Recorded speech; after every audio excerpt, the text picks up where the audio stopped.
सम्पूर्ण शिक्षकहरू नमस्कार। म दुर्गाराज राई। तपाईहरुलाई मेरो युट्युब च्यानल हबबाट स्वागत छ। आज चाहिँ म तपाईहरुलाई कार्य सम्पादन मूल्याङ्कन फारम सहित कसरी भर्ने, प्रत्येक बुँदामा के र कसरी भर्ने भन्ने विषयमा विशेष गरिकन फोकस गरेर यो भिडियो बनाउन लागिरहेको छु। शैक्षिक सत्र 2082 सालको कार्य सम्पादन मूल्याङ्कन भर्ने अहिले मध्य अवस्थामा हामी पुगिसकेका छौं। मित्रहरू, तपाईहरु पनि तयारीमा रहनु भएको होला र भरि पनि सक्नु भएको होला, तर यहाँ दर्ता गर्नु भएको छैन किनकि दर्ता गर्ने समय आइसकेको छैन। मैले यो भन्दा अगाडि पनि कार्य सम्पादन मूल्याङ्कन फारम भर्दाखेरि के कुरामा शिक्षकले भुल गर्नु हुँदैन, टिपिकल त्रुटिहरू के हुन् भन्ने विषयमा मैले केन्द्रित भएर भिडियो अपलोड गरिसकेको छु। तर आज चाहिँ म फारम नै लिएर, यहाँ कासामुको फारम नै लिएर त्यो फारमको प्रत्येक खण्ड र नम्बरमा कसरी भर्ने भन्ने विषयमा यहाँहरूलाई म सहजीकरण गर्न लागेको। मैले विभिन्न समयमा शिक्षा तथा मानव स्रोत विकास केन्द्रको सूचना, शिक्षकको कार्य सम्पादन मूल्याङ्कन सम्बन्धी कार्यविधि र सहजीकरण पुस्तिका, साथसाथै मेरो आफ्नो अनुभवको आधारले यो कार्य सम्पादन मूल्याङ्कन फारम भर्ने सम्बन्धी चाहिँ रिफरेन्स छु। त्यो चाहिँ मेरो रिफरेन्स भएको छ र म आफै पनि यो कार्य सम्पादन फारम भर्दै गर्दाखेरि फाइल बढुवा भई अब दुनिमा सुत्दु बढो भइसकेको हुँदाखेरि मलाई त्यो अनुभव पनि सेयर गर्न मन लागेको हुँदा केही सहयोग होस् भन्ने हिसाबले मैले यो भिडियो बनाएको छु मित्रहरू। र दोस्रो, यो फारम भर्दाखेरि हामीले विषयगत औसत उत्तीर्ण प्रतिशत, कक्षागत औसत उत्तीर्ण प्रतिशत, भौतिकको औसत उत्तीर्ण प्रतिशत पनि निकाल्नु पर्ने हुन्छ। त्यो निकाल्ने तरिका जिपिएमा छ, कुनै जिपिएमा छ, कुनै अब प्रतिशतको हिसाबमा जानुपर्ने हुन्छ।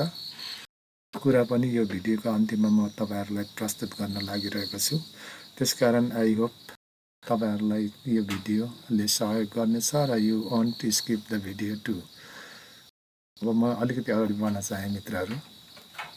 यो हाम्रो कासामुको नमुना हो। मैले यहाँ सबै वर्डमा टाइप गरेर लिएको छु। विद्यालय यो भइगयो। दर्ता नम्बर, यो विद्यालय, आफ्नो विद्यालयको नाम लेख्नु होला, यो सिकाइरहनु। दर्ता नम्बर विद्यालयको मूल नियमित दर्ता रजिस्टरमा दर्ता गर्न, फाल्टोमा होइन। दर्ता मिति अब यस पटकको नेपाल सरकारको नयाँ अनुसार होइन, 83 वैशाख 15 देखि 83 जेठ 13 गतेसम्म, 83 जेठ 13 गतेसम्म भनेको छ यहाँ। सरी, यहाँ चाहिँ एक भएको रहेछ यहाँ, वैशाखदेखि यहाँ चाहिँ यो चाहिँ जेठ हो।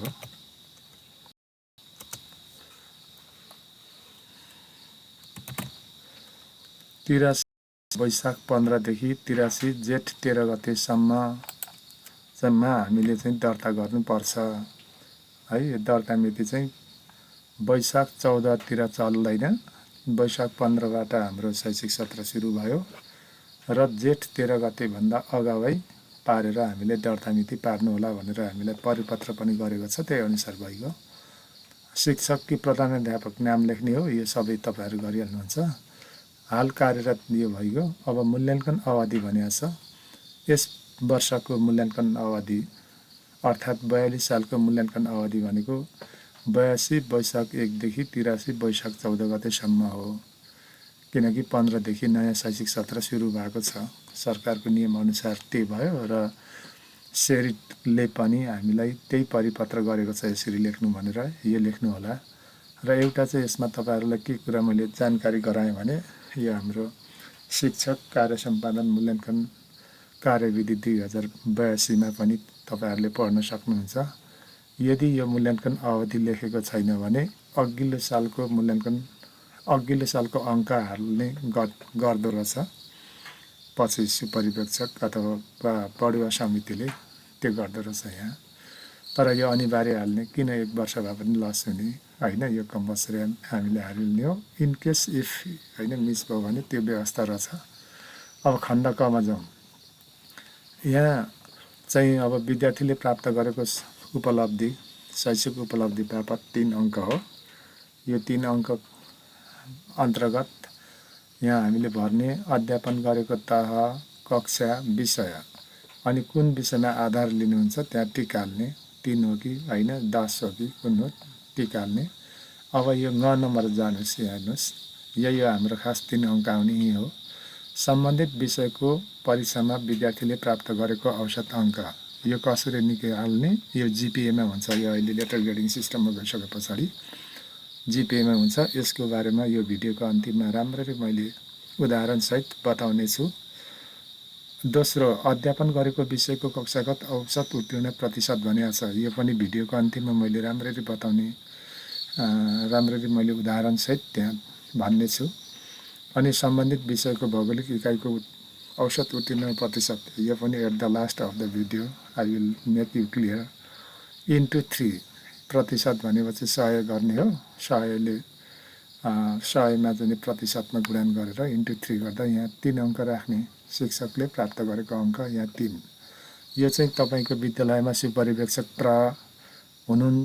चाहिँ सुपरिवेक्षकमा रहन सक्ने नियम अनुसार हुनुहुन्छ भने तिनै प्रलाई राख्न लाल्ने 3 अङ्क। अनि अन्तिममा सिफारिस गर्ने भन्ने यहाँ कोलम आउँछ, सिफारिस गर्नुपर्छ। होइन भने पनि अब आफैले राख्ने 3 अङ्क राख्ने। अनि माथि सम्बन्धित स्थानीय तहका शिक्षा शाखा प्रमुख मात्रै सुपरिवेक्षक हुने नियमले भेटेको छ भने उहाँले सिफारिस गर्दाखेरि यहाँ 3 अङ्क राख्नुहुन्छ। यो 3 अङ्क राख्न नभुल्नु होला। अनि यहाँ हेर्नुहोस्, यहाँ अलिकति फरक छ। आफूले अध्यापन गरेको विद्यार्थीले प्राप्त गरेको परीक्षाफल अनुसार गणना भएको छ भने दस्तखत, सम्बन्धित शिक्षकको दस्तखत, यो दस्तखत गर्नु होला यहाँ। र मिति, यो दस्तखत गरेको मिति दर्ता गरेको मितिभन्दा 1-2 दिन अगाडिको पार्नु होला।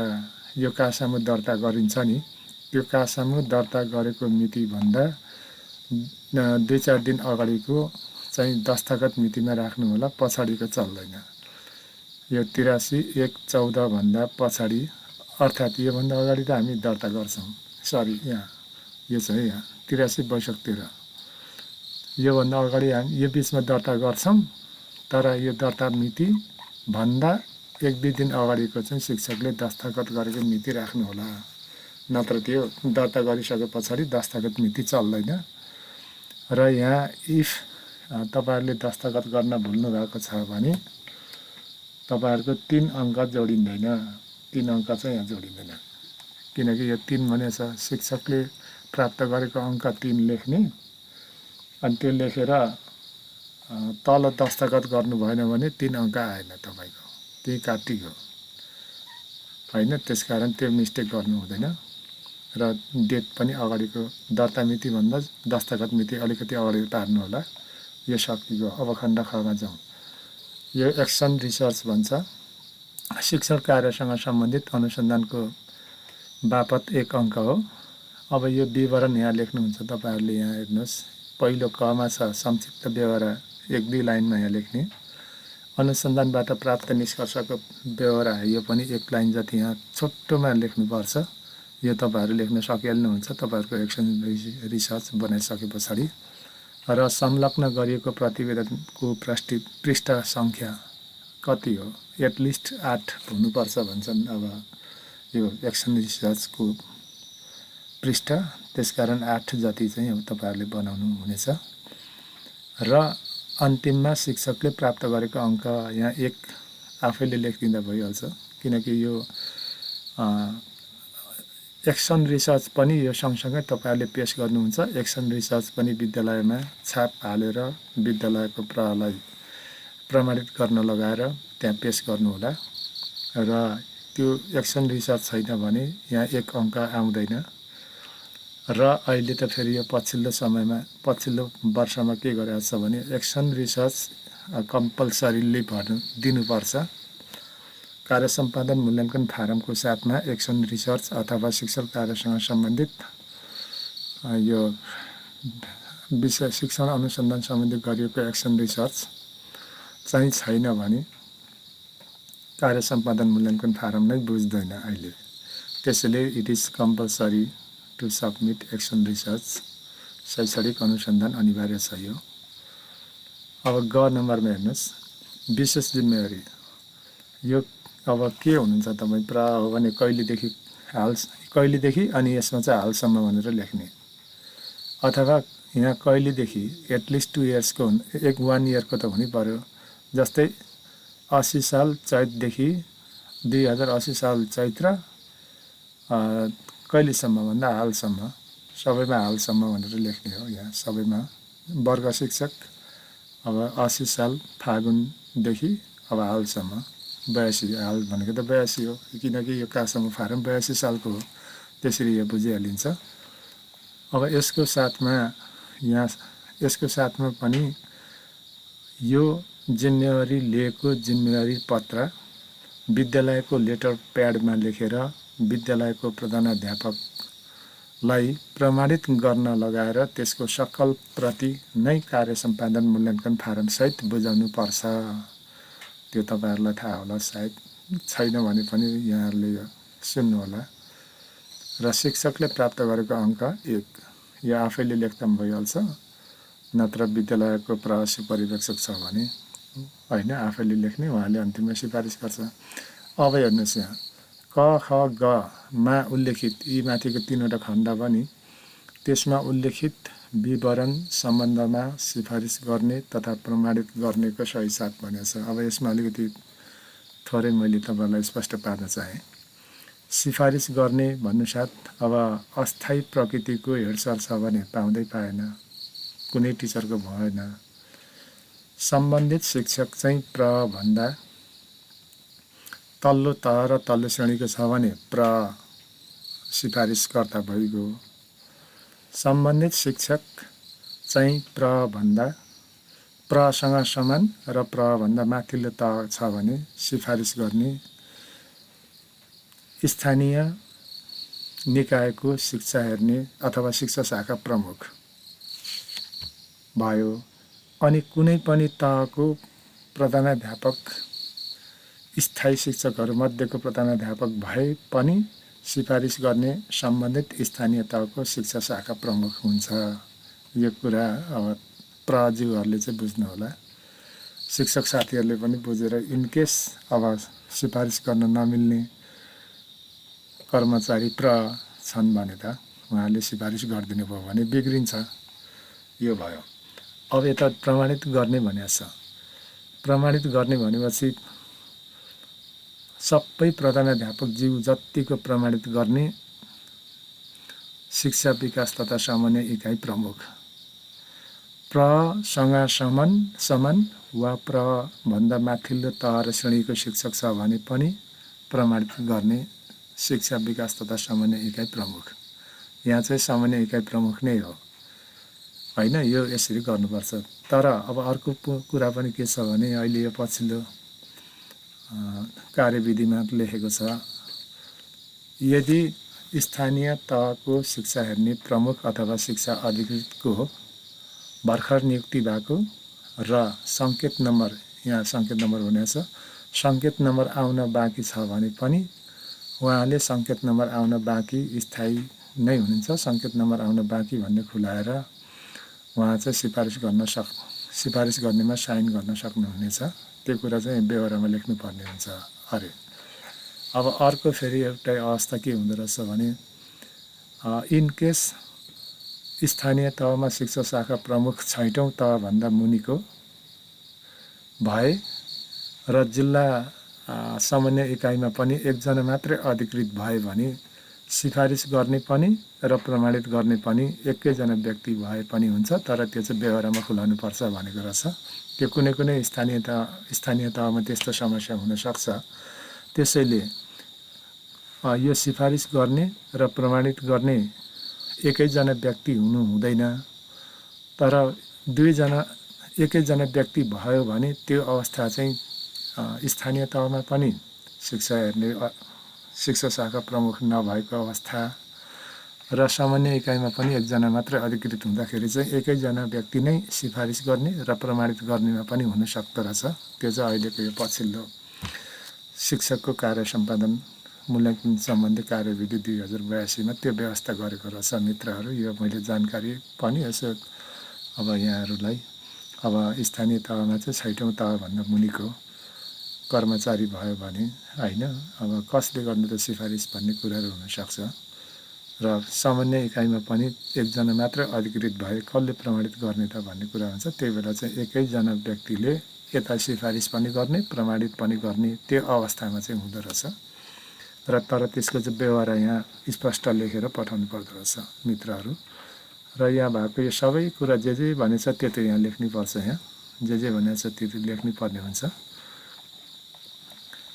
खण्ड घमा जाउँ। अब कार्य सम्पादनका आधारमा सुपरिवेक्षक र पुनरावलोकन समितिको मूल्याङ्कन 6 र 4 भएको यो जम्मा 8वटा आधार हुन्छ यहाँ। अब यहाँनिर अलिकति हामीले जानिराखौँ। सुपरिवेक्षकको नाम पद आदि भएको पुनरावलोकन समिति। अब यसमा सुपरिवेक्षक भन्नु साथ अब प्रधानाध्यापकको सुपरिवेक्षक स्वत स्थानीय तहको शिक्षा शाखा प्रमुख जो प्रधानाध्यापक हुनुहुन्छ सबैको भइगयो। प्रसँग समान वा प्रभन्दा माथिल्लो तह र श्रेणीको शिक्षक भए पनि सुपरिवेक्षक स्थानीय तहको शिक्षा शाखा प्रमुख रहन्छ। तर प्रभन्दा तल्लो श्रेणी र तहको शिक्षक भए सुपरिवेक्षक सम्बन्धित विद्यालयको प्रधानाध्यापक रहन्छ। यो अहिलेको नियमले कार्यविधिमा त्यो उल्लेख गरेको छ। र पुनरावलोकन समितिमा चाहिँ पुनरावलोकन समितिमा सदस्य हुँदैन। पहिला 77 भन्दा अगाडिसम्म चाहिँ हुन्थ्यो, पछाडि गएर अहिले चाहिँ त्यो हुँदैन। चाहिँ यो पुनरावलोकन समितिमा सुपरिवेक्षकको रूपमा हुने शिक्षकको सुपरिवेक्षक भयो भने पुनरावलोकन समितिको पनि सदस्य हुन्थ्यो। अहिले त्यो छैन। त्यसैले सबै शिक्षक तथा प्रहरूको पुनरावलोकन समितिमा स्थानीय तहको शिक्षा शाखा प्रमुख, शिक्षा विकास तथा समन्वय इकाइको प्रमुख र सम्बन्धित विद्यालयको विद्यालय व्यवस्थापन समितिको अध्यक्ष पुनरावलोकन समितिमा रहन्छ। र यसमा एउटा अलिकति थप कुरा मैले गर्न चाहेँ। अब यो नाम पद सङ्केत नम्बर दस्तखत मिति यो सबै अनिवार्य लेख्नुपर्छ। अब यो पुनरावलोकन समितिमा चाहिँ यो 3 जनाको यो सबै विवरण नहुन पनि सक्छ कहिलेकाहीँ। भने यो पुनरावलोकन समितिको 3 सदस्यमध्ये 2 सदस्यले नाम पद दस्तखत सङ्केत नम्बर मिति, नाम पद दस्तखत सङ्केत नम्बर र मिति लेखेको रहेछ भने त्यो पुनरावलोकन बापतको अङ्क गणना गर्ने भन्ने नियममा लेखेको छ मित्रहरू। त्यसकारण यहाँ अब कहिलेकाहीँ विद्यालय व्यवस्थापन समितिको अध्यक्षको छुट्न सक्छ। तर माथि स्थानीय तह र जिल्ला समन्वय इकाइ, जिल्ला शिक्षा तथा समन्वय इकाइको प्रमुखको 2 जनाको भयो भने पनि त्यसलाई चाहिँ पुनरावलोकन बापतको अङ्क गणना हुने व्यवस्था छ। अब यो भइगयो। अब मैले यहाँ तपाईहरुलाई अघि भने नि यो मा भनेको छ सम्बन्धित विषयको परीक्षामा विद्यार्थीले प्राप्त गरेको औसत अङ्क भनेको छ। त्यो औसत अङ्क कसरी निकाल्ने भनेर यहाँ मैले छोटकरीमा मैले यहाँ भनिदिएँ मित्रहरू। हेर्नुहोस् यो औसत अङ्क निकाल्ने तरिका। कुनै एक विषयमा जम्मा विद्यार्थीले प्राप्त गरेको ग्रेड पोइन्ट र एनजी को कुल योग। यदि त्यो विषयमा एनजी विद्यार्थीहरू छन् भने पनि त्यसलाई पनि जोड्ने र त्यसको कुल योगलाई सो विषयको परीक्षामा सम्मिलित जम्मा विद्यार्थी सङ्ख्याले डिभाइड गर्ने, भाग गर्ने। त्यस गरे पछाडि एभरेज अङ्क आउँछ। फर इक्जाम्पल यहाँ उदाहरण यहाँ मैले दिएँ। जस्तै कुनै विद्यालयको कक्षा 6बाट नेपाली विषयको प्राप्ताङ्क दिए अनुसार छ। विद्यार्थीको नाम भइगयो। अब यो स्तरीकृत अङ्क भनेको जिपी हो, ग्रेड पोइन्ट भयो। जम्मा विद्यार्थी 12 जना छन्। कले 2.4 ल्यायो, एवं तरिकाले झले 2.8 ल्यायो र 11 र 12 अन्तिममा 2 जना विद्यार्थी ट र ठ चाहिँ एनजिबल भए, अर्थात् यिनीहरू नट ग्रेडेड भए। अब कसरी एभरेज अङ्क निकाल्ने? सजिलो छ तरिका। यहाँ सबभन्दा पहिला कदेखि यहाँसम्म अर्थात् 10 जना र नट ग्रेडेडमा 2 जना छ। अब 10 जनाको पोइन्टको योग निकाल्ने हैन। अब यो 2.4 देखि 2 सम्म, 2.4 देखि 2 सम्मको योग भनेको 24.4 भयो। यो प्लस एनजी पनि 2 जना छ। यो एनजी वाला चाहिँ जतिवटा एनजी वाला छन् त्यतिवटा एक अङ्क थप्दै जानुपर्छ भन्ने मान्यता छ, सूत्र छ।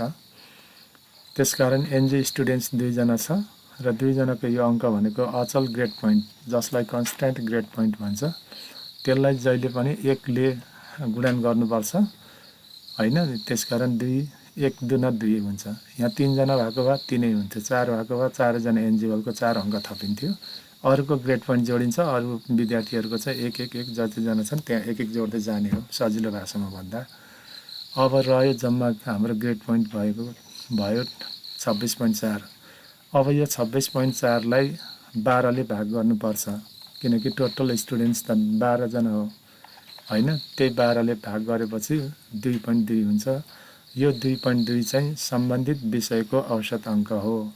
अब हाम्रो यो कासापुमा यो सम्बन्धित, मैले अलिकति स्क्रोल माथि गरेँ यहाँ, त्यो 2.4 भनेको लेख्ने भनेको यहाँ भयो। हेर्नुहोस् यहाँ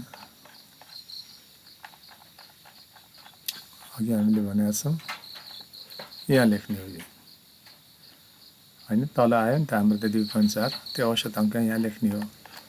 अब अरू त तपाईँहरूले फेरि बुझ्नुहुन्छ, फेरि स्क्रोल डाउन गरेँ मैले थोरै मित्रहरू यहाँ।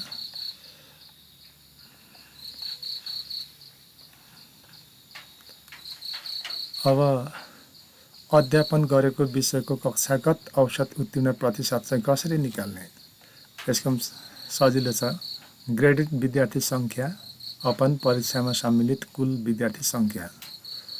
परीक्षामा भन्नाले कुन कक्षाको हो, त्यो कक्षाको विषयको इन्टु 100, किनकि प्रतिशत जहिले पनि 100 ले गुणन गरेर निकालिन्छ।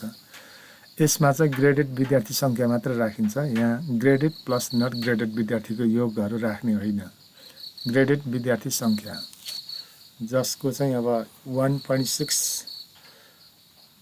देखि उँभो प्राप्त गरेको विद्यार्थीको सङ्ख्या राख्ने हो, किनकि 1.6 भनेको ग्रेडेड हो र त्यो विषयमा जम्मा कति सम्मिलित विद्यार्थी छन् त्यो सङ्ख्या राख्ने। जस्तै माथिको तालिका अनुसार ग्रेडेड सङ्ख्या 10 छ नि, माथि अघि यहाँ 10 थियो, 12 जना विद्यार्थीमा 10 जना चाहिँ ग्रेडेड भएको थिए।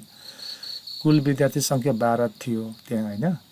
अब यसमा कक्षागत उत्तीर्ण प्रतिशत निकाल्दाखेरि यो ग्रेडेड विद्यार्थी सङ्ख्या अपन कुल विद्यार्थी सङ्ख्या गर्ने इन्टु 100 गर्दाखेरि 83.33 भयो। यो चाहिँ हाम्रो के हो भन्दा अध्यापन गरेको विषयको कक्षागत औसत उत्तीर्ण प्रतिशत यति भयो, त्यो हामी माथि राख्छौँ। अब भौगोलिक इकाइको औसत उत्तीर्ण प्रतिशत चाहिँ कसरी निकाल्ने हैन, त्यो पनि छ यो मुनि। यसलाई चाहिँ कुनै कक्षाको सम्बन्धित विषयमा ग्रेडेड विद्यार्थी सङ्ख्यालाई सो स्थानीय तहभरिको सो कक्षाको परीक्षामा सम्मिलित भएका कुल विद्यार्थी सङ्ख्याले भाग गरी 100 ले गुणन गर्ने गरिसके पछाडि भौगोलिक इकाइको औसत उत्तीर्ण प्रतिशत निस्किहाल्छ। जस्तै मानिलिउँ कुनै स्थानीय तहले सञ्चालन गरेको, यहाँ उदाहरण म दिन्छु, 8 कक्षाको नेपाली विषयको परीक्षामा जम्मा 1050 जना छ। त्यसमा 700 यो चाहिँ 750 भन्छ, यो 735 हो। 735 जनाले 1.6 1.6 हो र सोभन्दा माथि ल्याए भने अब औसत उत्तीर्ण प्रतिशत निकाल्दा जम्मा ग्रेडेड विद्यार्थी सङ्ख्या त्यो स्थानीय तहभरिको त्यो विषयको ग्रेडेड विद्यार्थी सङ्ख्या 735 अपन त्यो विषयको त्यो कक्षाको जम्मा विद्यार्थी सङ्ख्या 1050 हो। 1050 इन्टु 100 गर्दा 70 हुन्छ।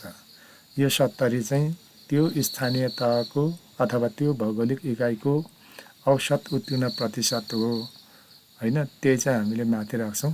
एवं तरिकाले हामीले यति गरिसके पछाडि 3 अङ्क अर्थात् त्यो हाम्रो शैक्षिक उपलब्धि बापतको 3 अङ्क त्यो कोठामा हामी राख्छौँ। यही छ मित्रहरू, अहिलेको यो ग्रेडेड सिस्टममा ग्रेडेड प्रणालीमा गइसके पछाडिको हाम्रो यो नयाँ तरिका हो यो। पहिला चाहिँ अब यसमा जिपिएमा थिएन, अङ्क प्राप्ताङ्क जोड्ने अनि विद्यार्थी सङ्ख्याले भाग गर्ने, औसत निकाल्ने थियो। अहिले ग्रेड 1 मा गएपछि जिपी जोड्दै जाने हो, फरक त्यति मात्रै हो भन्दै तपाईहरुलाई यो कार्य सम्पादन मूल्याङ्कन फारम मैले आज फारम नै लिएर भरेर देखाएँ। यहाँहरूलाई कत्तिको हेल्प अब यसले कत्तिको अब तपाईहरुले अस्पष्ट भएको ठाउँमा स्पष्ट पनि हुनुभयो होला। यो सम्बन्धी अन्य कुराहरू पनि म लिएर फेरि अर्को भिडियोमा पनि आउनेछु र तत्कालै म फेरि तपाईहरुलाई एक्सन रिसर्च कसरी बनाउने सजिलो तरिकाले भन्ने विषयमा पनि अर्को भिडियो लिएर आउनेछु भन्दै त्यतिन्जेलसम्मको लागि म तपाईहरुबाट बिदा माग्छु। हवस् त, थ्यांक यू मित्रहरू। Hello, thank you.